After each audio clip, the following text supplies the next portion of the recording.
కాబట్టి ఒక పని చేయాలా అన్నారు. ఏంటంటే ఏం లేదు, మనం ఒక చిన్న పార్టీ చేసుకున్నాం. మన స్నేహితులందరూ ఉన్నారు కదా, మీ నాన్న గొప్పవాడు నువ్వు అంటున్నావు, నేను చూస్తున్నాం, ఫారెస్ట్ ఫుడ్ వస్తున్నాయి కదా, ఒక 1000 రూపాయలు తీసుకురా మీ నాన్న దగ్గర. మా నాన్నగారు నా మాట కాదండు, ఎందుకంటే మా నాన్న నాకు ఎంతో ప్రేమించాడు, నాకు మంచి స్థితి ఇచ్చాడు, భాగ్యం అని చెప్పి ఇంటికి వచ్చాడు. నాన్నగారు అని చెప్తాడు, దొరగారు పోయి నాన్నగారు అనిపిస్తున్నానా అన్నాడు. ఏంది అంటే నాకు 1000 రూపాయలు కావాలన్నాడు.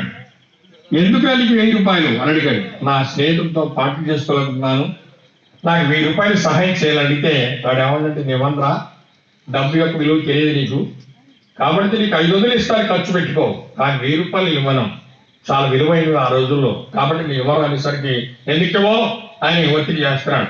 నేను ఇవ్వను, డబ్బు యొక్క విలువ తెలియదు, ఆ డబ్బులు ఎంత కష్టపడితే వస్తుందో నీకు అర్థం కావట్లేదు, నువ్వేం మాట్లాడితే వెళ్ళిపో, ఇస్తాను తీసుకెళ్ళిపోమని సరిగ్గా వెంటనే ఆవేశం మీరు గమనంటే ఇప్పుడు నేను ఇక్కడ కొట్టి ఆ డబ్బంతా ఎత్తుకొని పోతాను, ఏం చేస్తావు అని ధిక్కరించడం ప్రారంభించాడు.